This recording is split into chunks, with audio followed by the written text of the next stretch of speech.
Welcome to Open House with Gerry Cornejo, where we feature people, places, and things that are in the news or who should be in the news. Well, for this program, we're going to have two guests and we're going to have two topics. And one of our first topic is going to be about expressive arts in healing and education, and the forthcoming lecture and workshop, which is going to be held in CCP and Ayala Alabang coming soon. And before we begin our interview with our first guest, who will be Miss GINA Alfonso, I'd like to show you first the pictures, and maybe you will hear GINA in the background annotating. So if you can please roll the pictures first of yung poesis, right? Okay, so there you go.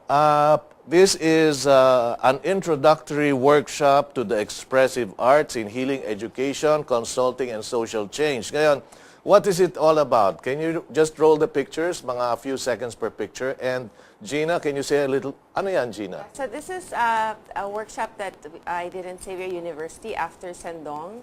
Okay. And essentially I was working with different individuals from the university and other places doing offering psychosocial support to people who had survived through Sendong. So this is just some of the activities. We use drama and acting to work through some of their own difficulties. And this one? This was at the border of Burma and Thailand. So I was working at a Karenni camp there, also working through some of their issues there as well. Okay. And most of the forthcoming pictures are from that time as well. All right. This one was, I was working primarily with women from the camp, women who are displaced, so that's the reason why they're in a refugee camp, and they're waiting to be relocated elsewhere. Okay. So we did a lot of painting, a lot of movement. We also used yoga. Same place. So you'll see here, this one. This one is the same place. I was able to pick a couple of pictures just from several places. So this is another place. This is still from there, from the Karenni Camp 1 in the Thailand-Burma border. The coming ones are going to be pretty much pictures of some work I had done in. So this is still the yoga. This is still there? Yeah, this is still there at the camp. Sorry. Okay. Yeah. This one was with a group of counselors and psychologists in Kenya, and essentially what we were trying to work through was how to help students and teachers deal with. There was a huge fire there, and there were a lot of kids who were traumatized and dealing with a lot suffering from the trauma there. So we did some work there as well. And the next picture? It's from the same place. So again, we integrate, because it's the expressive arts, we use different art forms in the workshops. We use music, dance, art, visual art, puppetry, drama, and all that. So this is just one of the activities that we had during the workshop. All right, so, and this is just something that we said, create a safe space. What is a safe space for you? And we give them materials, and then they work through it. And it's really not about the final product, but it's more about the process of creating and what that does for them internally. Yeah. Okay, so back to studio, and the voice you've been hearing is Miss GINA Alfonso. She, among other things, she's the director of the Learning Child School Incorporated, and she's also the studio director of Mages Incorporated. Yes. Okay, so GINA, welcome to Open House. Thanks for having me, Gerry. Okay, now our topic is expressive arts in healing and education, and the reason I show those pictures first is because it would be easier now, to explain what you're doing now that they've seen a glimpse of you in action. So, can you tell us the overview of what you're doing? Okay, so recently the Learning Child School, which is where I work now full time, started a center, and this is a center pretty much for the use of the expressive arts in healing and education. We're offering services in the summer, starting this summer, and one of our maiden events or workshops is poesis, and poesis is what it means is knowing through making. And it's the essence of this field called expressive arts therapies, which has now expanded really into using the expressive arts also in education and social change and consulting. It's actually being done already here in many different ways, but we're excited because the pioneers who started it in the U.S. and also in the European Graduate School from Switzerland are coming. And so we thought it would be a really good opportunity for other people to learn directly from the people behind beginning this sort of field that is growing very slowly, but it's catching on. So we're really excited that they'll be here. Okay, so on November 13, you're going to have a lecture, and this is the practitioner's introduction to the expressive arts. And your main target here would be expressive arts practitioners, educators, psychologists, counselors, students, and of course the general public, parents who are interested to know about this. Now, what exactly will they learn? How to use the arts in education and... Yes, well, they will learn a specific process that we learn at the European Graduate School, taught by Paolo and Margot. It's called decentering. So essentially what is really nice about this is it gives you a very, very easy to follow framework when you're working with a specific group of people or with an individual working through issues. So this can be integrated into the curriculum, in a school curriculum, and also can be used individually for therapy or even in conflict management, let's say in organizations. So that's one process that definitely will be taught by them. So we have workshop 1, November 13. Then we have a workshop 2, which is November 14 and 15 at the Alabang Country Club. It's open to everyone. Anyone who's interested in the arts, really please come and join us. Call us at 809-2640 and or email us at exaphilippines@gmail.com. Okay, that's EXA Philippines. Yes, okay. at gmail.com. And then we're also having, sorry, it's like go ahead, please. Please, really, it's all yours. We're excited to really share. So on the night of the 13th, what we're doing is we're launching the Expressive Arts Philippines Network. So together with the Cultural Center of the Philippines and the Philippine Art Educators Association, MAGIS is the group that's spearheading this. We're forming an online portal where we really want to bring together everyone who is interested in or is practicing some form of art, whether it's teaching art, whether it's using it for psychotherapy, whether it's using it for consulting and such, so that if, let's say, you have a son or a daughter who wants to take an art class, let's say sculpture, if you go to this portal, then you'll find people who are either having exhibits of their sculptures or who might teach sculpture. And so we're trying to make it easy for everybody to kind of find services around this area. So that night, we'll be launching it with the facilitators, Margot Nil and Paolo Nil, together with representatives from CCP and PAEA. Okay. Yeah. Now, this, is it possible while we're talking, Paki-scroll lang yung mga pictures ulit. Now it will make a lot more sense. Yeah. Now the pictures will make a lot more sense. I wanted to show it to them first. So if you could just scroll through the pictures very quickly, and there you go. Can you hold that? Can you hold that? Can you hold the first picture, please? Yung nakalagay po. There you go. Yeah. Now the people in the center are Paolo Nil. And so they're from the European Graduate School. They're the founders of that school. Paolo Nil is an expressive arts practitioner, and so is Margot. Margot is his wife, and they're both coming to facilitate all 3 workshops. Okay. All 3 days, I mean. Sorry. Okay. And again, let me repeat when it's going to be. It's going to be on November 13. That's a Wednesday. Yes. Okay, Wednesday, November 13. And what time is this going to be, by the way? Walang time. It starts 9 o'clock and it ends at 5. Okay, 9 a.m. to 5 p.m. Yes. Okay, November 13. This is at the CCP, Cultural Center of the Philippines at Rojas Boulevard. The one on November 14 and 15, lecture and workshop, what time would it be on 14th and 15th? The same, so 9 to 5. November 14, Thursday, it's also going to be 9 a.m. to 5 p.m. And on the 15th, it's also 9 a.m. to 5 p.m. Okay, and the one on November 14 and 15 is going to be at the Ballroom A of the Alabang Country Club, Ayala Alabang Village, Muntinlupa City. Yes.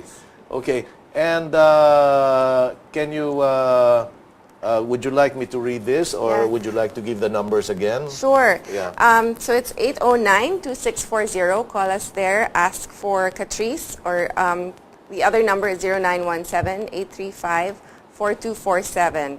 Also, don't forget, there's the Expressive Arts Philippines launch on November 13, and that's at 6:30 p.m. in the evening. Also at CCP at Silangan Hall. So we really hope to see you there.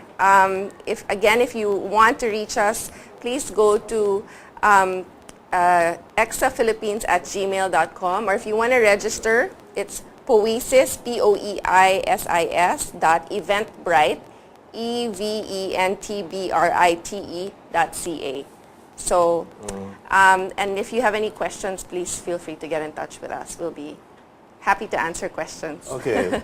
Last but not least, Yes. I mean, people who will be joining this, I mean, they're from all walks of life, but what is the most important thing that they will be leaving, that they will be learning in this lecture and workshop?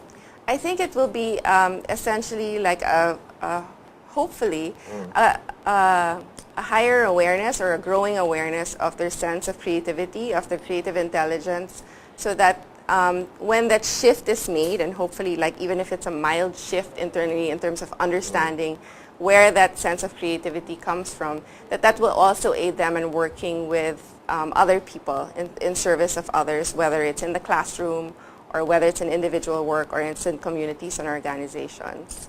So I think that's essentially what people will leave with. Plus, of course, the knowledge of that very, very simple but scientific framework of how to use the arts, which is kind of also very fluid. The arts, it's nice to have a framework to, to give it some structure when you're using it in work with people, so that that process is safe and effective in work with people, especially those who are suffering from, let's say, trauma or other issues that are difficult to bear.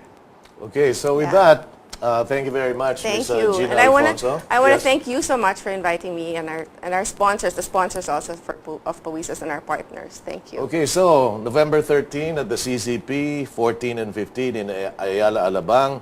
And again, for more information, let me give the mobile line, mobile numbers also. 0917-835-4247. Okay, that's Catrice. 0917-835-4247, or Lesty at 0917-896-7563. Okay, so until, I'll be seeing you, I'll be visiting you here November 13, November 14 and 15. That'd be great. So when we come back, we're going to talk about the Philippine Animal Welfare Society, what they've been doing, what they're currently doing, and many other activities which they have planned out for this year and for the coming years. The Philippine Animal Welfare Society, and our guest is going to be the Executive Director, Ms. Ana Cabrera. So again, Gina, thank you very much. Thank you so much. Salamat, Thank you, and Gerry. all the best in your you. workshop. We'll be back right after this. Stay tuned.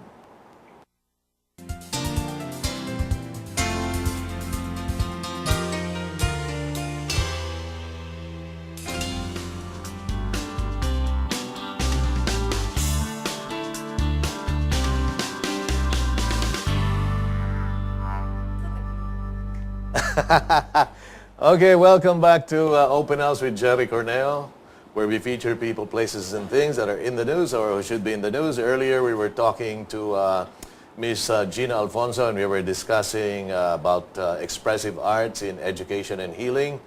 And by the way, this program, or this GNN, can now be seen nationwide and in several countries in Asia on Channel 8 of Global Destiny Cable TV, on GSAT Channel 1, on Sky Cable 213, and also streaming on www.gnntv-asia.com. Okay, so worldwide and nationwide, you'll be able to watch this program. And we'd like to welcome the Executive Director of the Philippine Animal Welfare Society, Miss Ana Cabrera. Ana, welcome. Hi. Welcome. Thank you for having me Okay, here. Ana was here several years ago, diba? Several years ago, and but many things have happened, well, PAWS, which is the organization that she represents, have been getting into many activities on a local level and even on an international level. Let me just read this about the Philippine Animal Welfare Society. It's a volunteer-based, non-government organization whose goal is to prevent animal cruelty through education, animal sheltering, and advocacy. PAWS, which is the acronym, believes that the creation of a more peaceful society starts with a widening of mankind's circle of compassion, which includes animals. Thereby envisions a nation that respects animals, practices responsible pet ownership, and protects wildlife. Now, that's a mouthful, Ana. Pero ngayon, I mean, because in the Philippines, when we talk pets, we're mostly talking dogs and cats.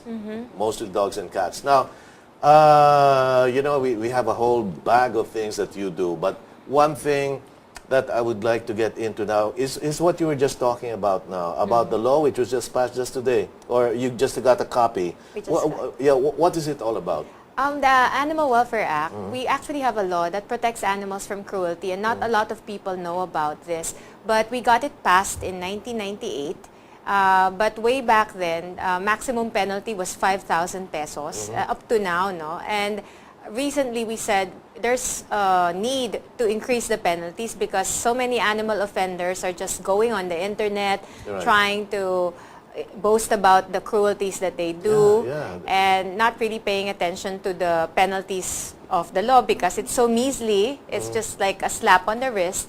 So we said it's about time that we up the penalty. So we lobbied for it at PAWS, and we got it despite the fact that last Congress, really the focus of lawmakers was impeachment. But we got it, and thanks mostly to Senator Kiko Pangilinan and Congresswoman Bernadette Herrera D, both felt strongly also that what was happening to animals was also connected to violence in society. We believe that if people, start carelessly hitting animals for no reason, that's already a precursor to interpersonal violence. Yes. Now, so what is the law now? From how did you up the ante when it comes to punishment? Okay, so before it used to be 5,000 maximum. This is the penalty or fine that you pay, but now it's 250,000 pesos. Wow, good. From 5,000 to 250,000. That's the maximum now, because if you're involved in a business that makes business out of animal cruelty, for example, dog meat trade, dog fighting, or if you've seen the bothersome crush videos where women are stepping on puppies and torturing them. If you're making business out of cruelty, that's 250,000 pesos. And the imprisonment from 6 months to a maximum of 2 years, that was the old law. The new law now provides up to 4 years. And it can be fine and imprisonment. Okay, pero sabi mo up to 6 years. Ngayon, 4 years na lang? I know, 6 months up to 2 years 6 months before, to 2 years. Ngayon, 4 years na. 4 years na ang maximum. Okay. Pero yung 6 months to 2 years na yun, have there really been any convictions? There have been. In fact, we were able, at PAWS, we were able to convict 2 brothers who beat a dog to death in Rodriguez, Rizal, and they spent 6 months in prison for that. There are other animal welfare groups like the Animal Kingdom Foundation naman, they're focused on dog meat trade, and they've had over 50 convictions. But most of the time, the judges, they go for the fine instead of the imprisonment. Maybe because our prisons are already overflowing. That's true, that's true.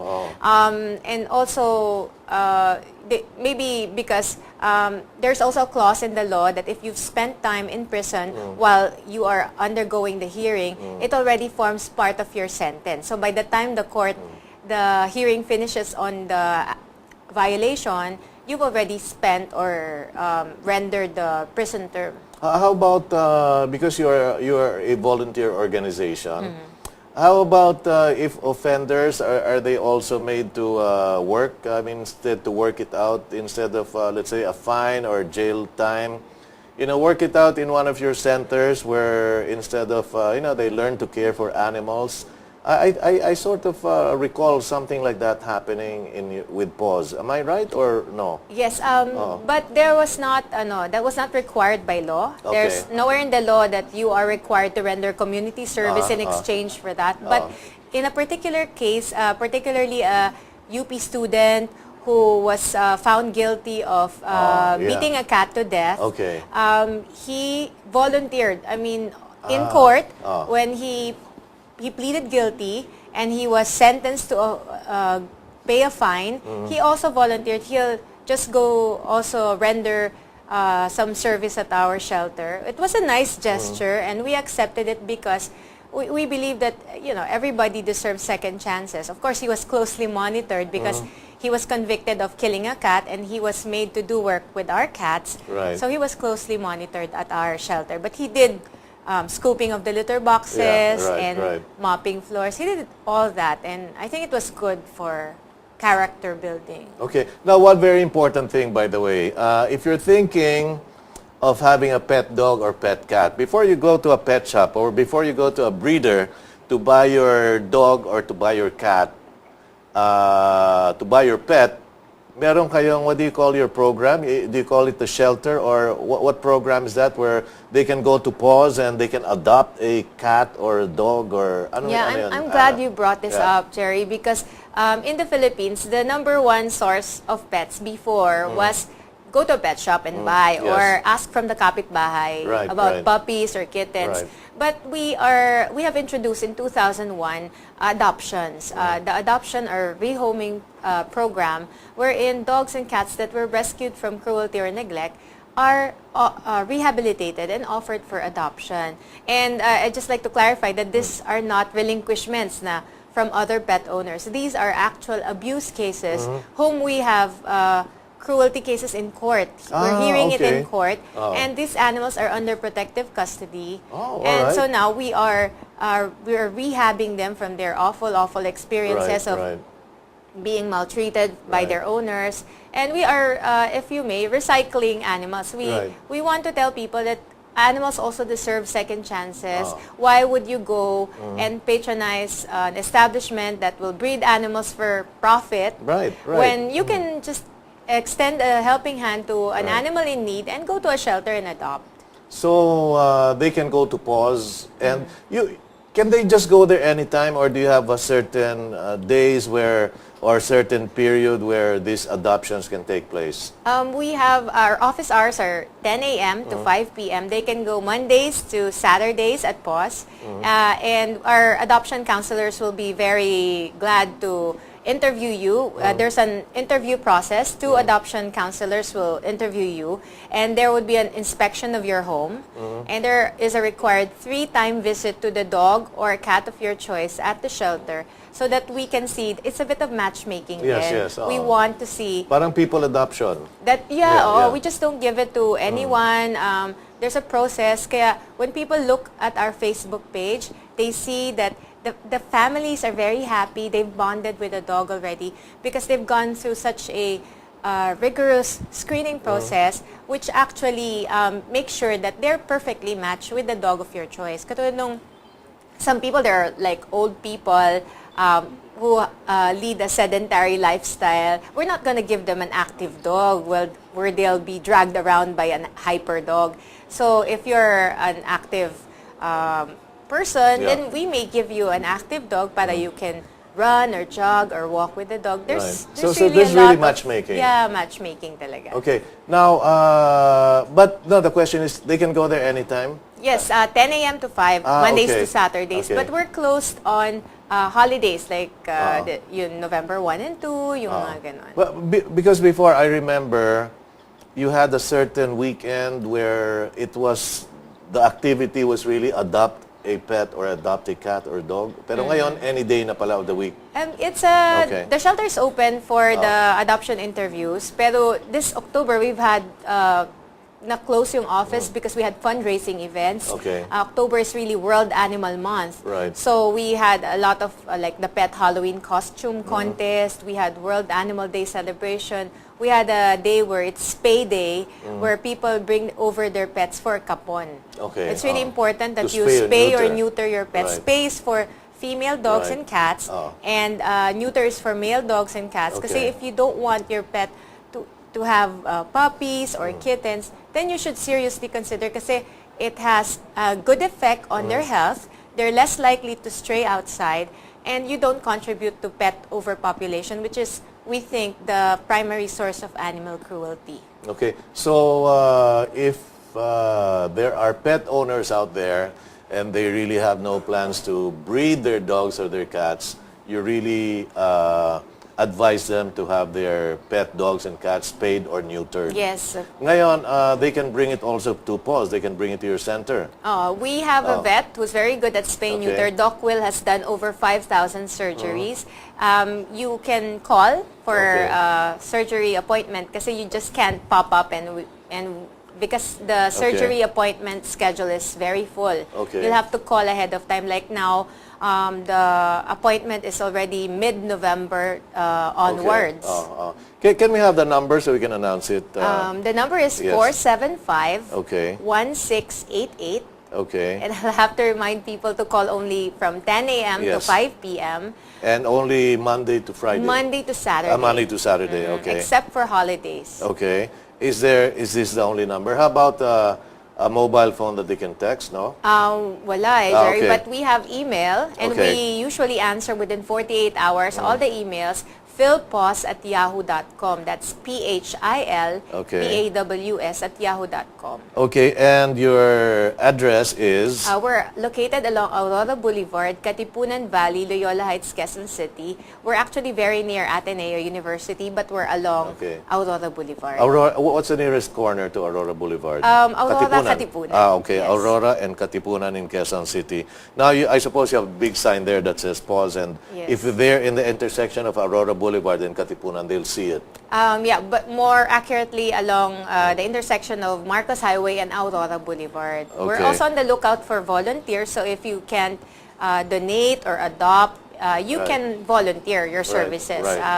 Remember, we're volunteer-based, so lahat ng work, cleaning, and also everything that's done for the animals, they're done by unpaid volunteers. Okay, and also, can you also bring your pet there for adoption? Like, for instance, if I cannot take care of my dog anymore, I cannot take care of my cat anymore, can I also bring it to you? Or? No, that's actually a misconception about PAWS, okay, that you okay. can bring, this is happening sa open admission shelters in the U.S. where they're largely funded. Okay. But we feel in the Philippines, if we open that door, it will just foster irresponsible pet ownership. Pag hindi na nila kaya, dadali na lang doon. In fact, we believe that pets are a lifetime commitment. Yes.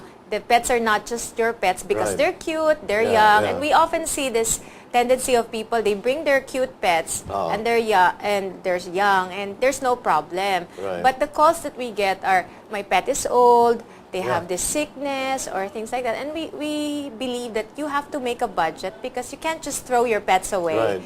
Right. It also sends out the wrong message to kids na, will you throw your parents away after, you know, because everyone grows old, and I think at a certain point we will all have physical or health problems. Yes. And I think it teaches kids responsibility, that if you're there for your pet until the very end, it teaches a very valuable lesson. Okay, hold that thought. We're talking to Ms. Ana Cabrera, who's the Executive Director of the Philippine Animal Welfare Society. When we come back, when we begin our next segment, we're going to be showing you pictures of activities that PAWS has been getting into during the past several years and currently. You're watching Open House with Gerry Cornejo on GNN, Global News Network, and we'll be back right after this. Stay tuned.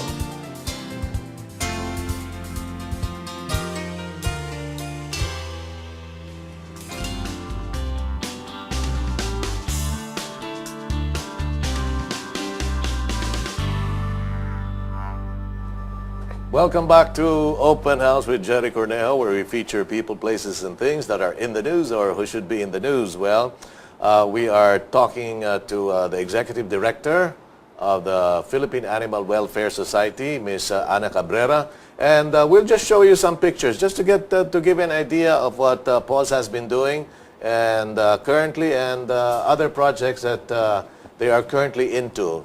So, ano ito? This looks like a Mall of Asia. Yes, that's a walk for a cause. It's called Moving Forward for Animal Welfare. We did this with SASA Activewear, and this is a lot of animal welfare advocates, different animal welfare groups walking together to say no to animal cruelty. Okay, medyo out of focus lang yung picture. Okay, now ito, Animal Rehabilitation Center. Yeah, that's our shelter. Okay. And that's Akira right there. He's an actual shelter dog. And I think... siyang poster boy, ah? Yeah, girl. Poster Akira girl. is a poster girl. And I forgot the name of that cat.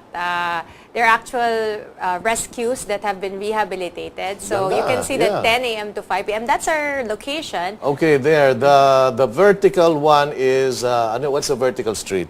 Oh, wow. Is that Katipunan? Ano ba Yeah, yan? that's what is that? I think... Basta anyway, ayan, nasa ano ha, the PAWS is in Aurora Boulevard, Katipunan, Marcos Highway. Okay, so it's in that area. And then if you go to the website, www.paws.org.ph, you will see the map and enlarge it na lang. And this one? This is our Dr. Dog program. Those are therapy animals, and we bring them to Home for the Aged. Or this is the Home for Aging Nuns. So they can pet them and... Yes. Yeah. Therapy animals are very special. They don't growl, they don't bite, no matter what you do to them. And this is one of Dr. Una. That's her visit to the National Children's Hospital. This is the cancer ward. Okay. And we're shown here with Jill Robinson, who is the founder of Dr. Dog in Hong Kong. And another happy patient from the Philippine Children's Medical Center.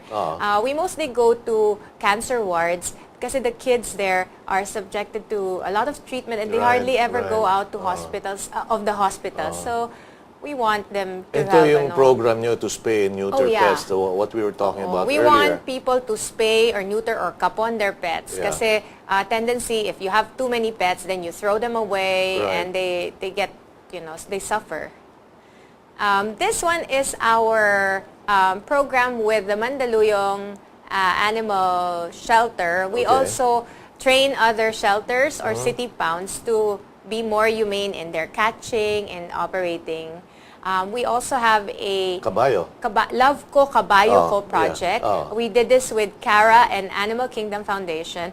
And what we did, we gave the cocheros some yung knowledge about horses. Many of them, since they were renting out these horses. Ah, really? Yeah. Rented ba yan? I didn't know that. I thought they owned them. Oh, so they didn't know how to properly take care of the horses. So we gave them free blood tests and things like that.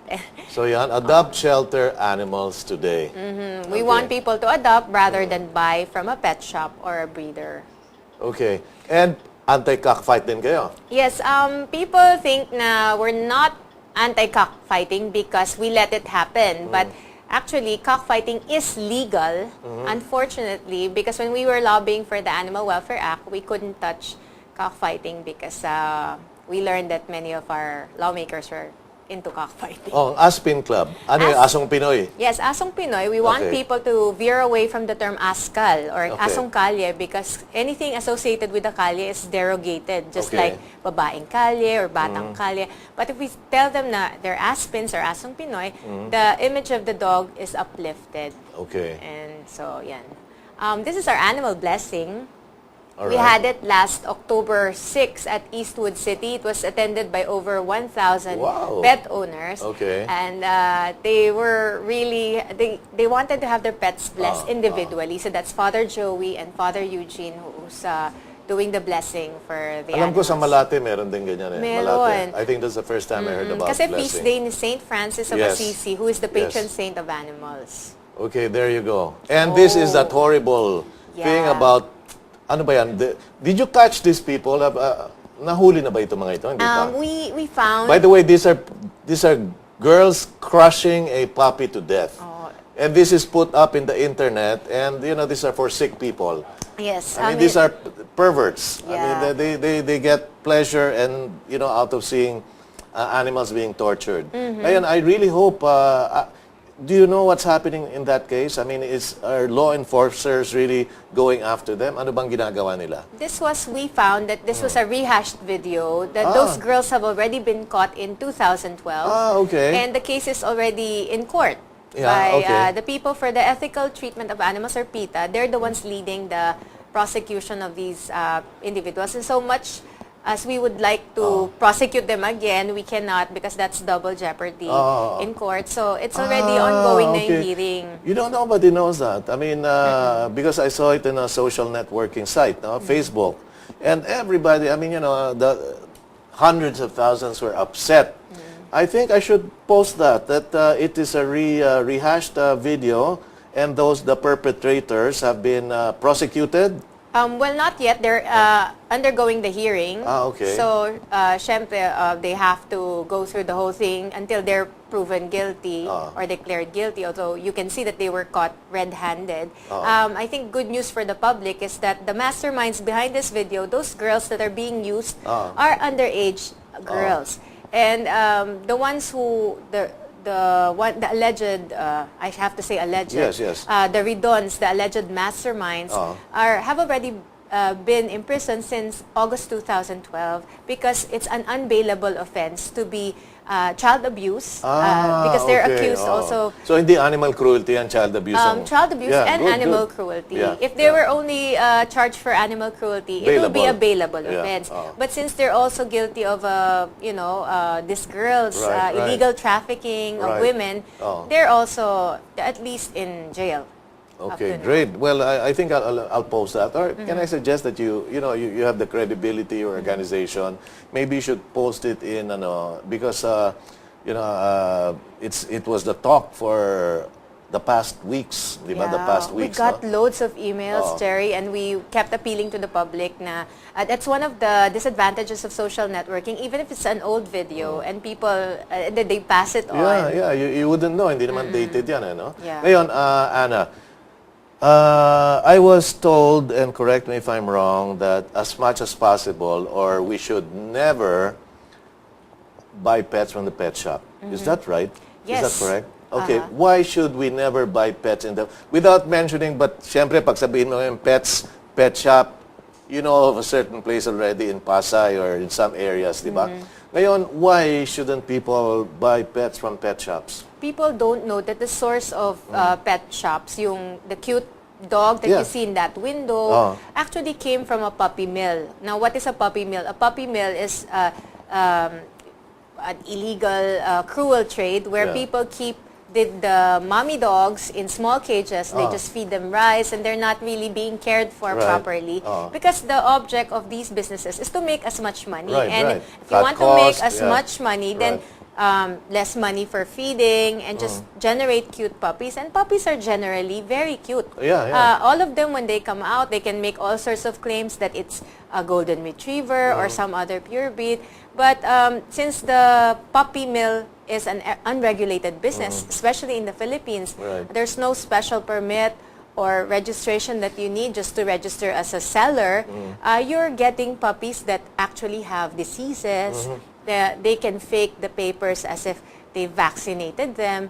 But a lot of people call us complaining that they've been duped by these establishments, and we're just saying, you're contributing to the trade because you're funding a business, and they're not into this because they love the animals. They're into this because they love the money that's generated out of the being cruel to animals. So it's better for you to go to an animal welfare organization. There are many now, and they have shelters, and there are animals in need of second chances, and these groups will ensure that when you get the dog, it'll be fully vaccinated. You get to know the dog, and it's spayed and neutered, which is a big bonus.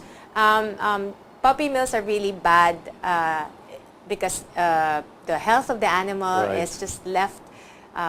Nothing's being done about it, just as long as they generate cute puppies, and they don't really care. And they don't really care about the vaccinations because they want to make as much money as possible. And by the way, hindi lang po sa Pilipinas yan. I mean, this is worldwide. This is a worldwide movement. It's not just the pet shops in the Philippines. It's the pet shops all over the world. And pet advocates, I mean, those who advocate kindness and humane treatment to animals never, ever patronize a pet shop. You know, like if you really want to buy a pet, then go to a reputable breeder where you can see the actual condition of the male and the female. Kasi mga iba naman talagang alagang-alaga, naka-aircon, may yaya, you know. So if you have to buy a pet, you know, of course, first alternative is to adopt a pet. Make adoption your first option. First option yan, adoption. The alternative would be to buy a pet, but again, never buy from a pet shop. Buy from a reputable breeder, which means na you're free to go to the kennel where you can see how they take care of the dogs, what they feed the dogs, and yun, I mean, mga legit. Usually, these mga reputable breeders, they invite you to their houses. Yes. And they don't really give the dog to you, even if you have the money with them. They will screen you, and they ask so many questions, and they will check on you, and they even have a contract where they reserve the right to bring back the animal if there. So if you see so many hurdles, then you're probably talking to a reputable breeder. But if you can get it easily, that's a warning. Yes, that's a warning signal that actually the breeder doesn't really care as long as she gets the money. Right. You know, well, just very quickly, we bought a Siamese kitten. But when we bought the Siamese kitten, I went to the breeder himself. Interviewon kaming dalawa. You know, he interviewed me, I interviewed him. Then he even told me, how are you going to bring the kitten home?